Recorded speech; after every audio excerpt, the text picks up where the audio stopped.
আমার আজকের ভিডিও কোনো রকম পলিটিক্স কিংবা বাংলাদেশের মানুষের মনের মধ্যে আতঙ্ক সৃষ্টি করার জন্য নয়, শুধুমাত্র সাধারণ মানুষের যথার্থ দাবিকে সমর্থন করার উদ্দেশ্যেই আজকের ভিডিও।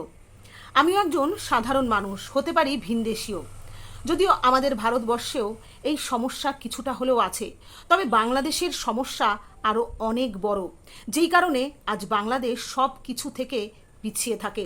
বাংলাদেশের এই কোটা সমস্যা অর্থাৎ কোটা সিস্টেমের সমস্যা আমাদের ভারতীয় সমস্যা থেকে অনেক বেশি সমস্যাদায়ক।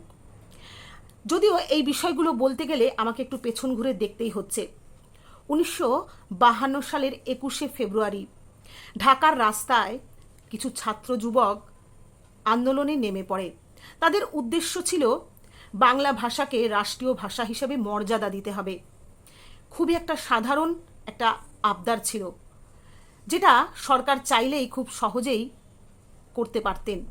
কিন্তু সেই জায়গায় দাঁড়িয়ে পাকিস্তানি সরকার এই নিরস্ত্র ছাত্রদের উপর গুলি বর্ষণ করা শুরু করে। তাতে করে 5 জন যুবক প্রাণ হারায়। তারপরই দাবি ওঠে স্বাধীন রাষ্ট্রে। বঙ্গবন্ধু শেখ মুজিবুর রহমানের নেতৃত্বে সাধারণ মানুষ হাতে অস্ত্র তুলে নেয় এবং যুদ্ধ শুরু হয় মুক্তিযুদ্ধের। 1971 সালে পৃথিবীর মানচিত্রে জন্ম নেয় বাংলাদেশ। বাংলাদেশকে স্বাধীন করতে সেই সময় যে সাধারণ মানুষগুলো হাতিয়ার তুলে নিয়েছিল, সেই মানুষগুলোর উদ্দেশ্যে এই বঙ্গবন্ধু 30% তাদের মুক্তিযুদ্ধের কোটায় সরকারি চাকরি দেওয়ার প্রতিশ্রুতি দেয় এবং 1971 সাল থেকে শুরু হয় মুক্তিযুদ্ধের কোটায় চাকরি।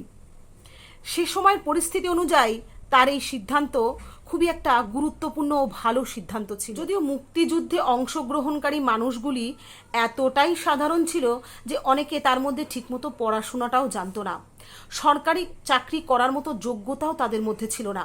তবে তাদের পরিবারের মধ্যে যে যোগ্য ছিল, তাদের ছেলে মেয়ে যেই হোক না কেন, তাদেরকেই নিযুক্ত করা হলো সরকারি সংস্থায়। এই পর্যন্ত ঠিকঠাকই ছিল। তারপর 30% মুক্তিযোদ্ধার কোটা শুরু হয় 1971 সাল থেকে। 1972 সালে কিছু সংখ্যক মানুষ এই কোটার বিরুদ্ধে ক্ষোভ উগরে দেয়। তারা আন্দোলন শুরু করে।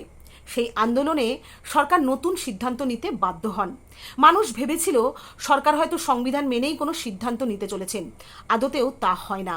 সরকার এমন সিদ্ধান্ত নিলেন যাতে করে সমস্ত কোটাই তারা তুলে দিলেন। ফলে কোটা ভিত্তিক মানুষ আবারও আন্দোলন শুরু করে। তার ফলে সরকার আবারও সিদ্ধান্ত নেন। তারা ফিরে যায় পুরনো পন্থায়। শুধুমাত্র 30% মুক্তিযোদ্ধা কোটাই থাকবে এবং তাদের ছেলে মেয়ে নাতিপুতি তারাই চাকরি পাবেন। যেখানে সংবিধানে পরিষ্কারভাবে বলাই আছে নারী কোটা এবং পিছিয়ে পড়া মানুষের কোটা কিন্তু থাকতে হবে, সেখানে কোনো মুক্তিযোদ্ধার কোটা বলাই নেই। পার্সেন্টেজ হিসাবে দেখা যাচ্ছে 56% কোটা ভিত্তিক তালিকা, বাদবাকিটা মেধা তালিকা। ভাবুন একবার, যে দেশে মেধা তালিকার গুরুত্ব কোটা তালিকার থেকে নিচে, সেই দেশে প্রকৃত ডাক্তার, ইঞ্জিনিয়ার, শিক্ষক বা আদার্স কিছু কি যথাযথভাবে তৈরি হওয়ার কোনো সুযোগ থাকে? সেই দেশের শিক্ষাগত যোগ্যতাটাই বা কোথায় গিয়ে দাঁড়ায়? তাদের দেশের যুব সমাজ কি শিক্ষায় বড় হবে? ইঞ্জিনিয়ার অর্থাৎ নির্মাণকারী, তার নির্মাণটা ঠিক কীরকম হবে? অথবা কোনো ডাক্তার, তার চিকিৎসাই বা কেমন হবে? যে দেশে শিক্ষা, স্বাস্থ্য এবং নির্মাণ এই তিনটেই নড়বড়ে হয়, সেই দেশ কি কখনো উন্নতির মুখ দেখতে পারে? এই রকম অবস্থায় বাংলাদেশের প্রধানমন্ত্রী শেখ হাসিনার একটা ভয়ঙ্কর বক্তব্য উঠে আসে। শুনুন তিনি কি বলেছেন। যুদ্ধের বিরুদ্ধে আর মুক্তিযুদ্ধের বিরুদ্ধে এত ক্ষোভ কেন? মুক্তিযোদ্ধাদের নাতিপুতিরাও পাবে না, তাহলে কি রাজাকারের নাতিপুতিরা পাবে? সেটা আমার প্রশ্ন, দেশবাসীর কাছে প্রশ্ন, যে রাজাকারের নাতিপুতিরা সব কিছু পাবে, মুক্তিযোদ্ধারা পাবে না। অপরাধটা কি? নিজের জীবন বাজি রেখে, নিজের পরিবার সংসার সব কিছু ফেলে দিয়ে যারা মুক্তিযুদ্ধে অংশগ্রহণ করেছিল, দিন রাত খেয়ে না খেয়ে, কাদা মাটি ভেঙে, রোদ বৃষ্টি ঝড় সব মোকাবেলা করে যুদ্ধ করে এই দেশে বিজয় এনে দিয়েছিল। আর বিজয় এনে দিয়েছিল বলেই না আজকে সবাই উচ্চ পদে আসীন, আজকে গলা বাড়ায় কথা বলতে পারছে।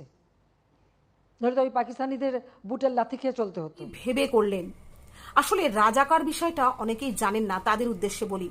রাজাকার হলেন বাংলাদেশের একটা ঘৃণিত জাতি, যারা যুদ্ধের সময় মেয়েদেরকে ধর্ষণ করে এবং বিনা বিচারে বহু মানুষকে হত্যা করেছিল। সেই রাজাকারের সঙ্গে কি কোনো চাকরি প্রার্থীর তুলনা আসে? যিনি দেশের প্রধানমন্ত্রী, তিনি যদি এরকম কথা বলেন সাধারণ মানুষের উদ্দেশ্যে, তাহলে সেই দেশ আর কি উন্নতির কথা ভাববে? ঠিক এই কারণেই হয়তো বাংলাদেশের মেধা তালিকা থেকে কিছু কিছু করে মানুষ বাইরে চলে যাচ্ছে এবং সেখানে গিয়ে তাদের মেধার বিকাশ ঘটিয়ে উন্নতি করছে। আর সেই কারণেই ধীরে ধীরে ভেঙে পড়ছে বাংলাদেশের উন্নতি। এখনো যদি সরকার এই বিষয়গুলো বুঝে না থাকেন, তাহলে কবে বুঝবেন? কবে বুঝবেন মেধা তালিকার গুরুত্ব সবার উপরে? আজকে যে ঘটনা 2024 সালে ঘটছে, এর জন্য দায়ী কে বা কারা? একবার নিজেরা বৈঠক করুন, আলোচনা করে সমাধান করুন। কারণ কোনো হিংসার মধ্যে থেকে কিন্তু কোনো সমাধান হয় না। নিজের দেশের মানুষের জন্য যদি ভাবতেই হয়, মেধা তালিকা দিয়ে ভাবার চেষ্টা করুন। তারপরে যদি কিছু সংখ্যক থাকে, কোটা তালিকায় রাখুন, যেগুলো সমাজকে সুন্দরভাবে গড়ে তুলতে সাহায্য করবে। তাই সাধারণ মানুষ হিসেবে সাধারণ মানুষের পাশে দাঁড়িয়ে এইটুকু আবেদন আমাদের ভারতবর্ষ থেকে বাংলাদেশের সরকারকে রইল। আশা করব নিশ্চয়ই আগামী দিনে বাংলাদেশ আবার শান্ত হবে। ছাত্র হলো দেশের ভবিষ্যৎ। তাদের চোখের জল কিংবা শরীরের রক্তবিন্দু কিন্তু আমাদের কাম্য হওয়া উচিত না।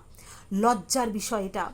যেভাবে ছাত্র সমাজ নিঃশেষ হয়ে যাচ্ছে, তাতে করে কিন্তু বাংলাদেশের কাঠামো পুরোপুরি ভেঙে গুড়িয়ে যাবে। একটু ভাবুন। যাই হোক, আজকের ভিডিও এই পর্যন্ত। যদি আমার কথা এতটুকু সঠিক বলে মনে হয়, আমার দর্শক বন্ধুরা অবশ্যই কমেন্ট করে জানাবেন। আজ এই পর্যন্ত, আবারও আসবো নতুন কোনো ভিডিও নিয়ে। নমস্কার।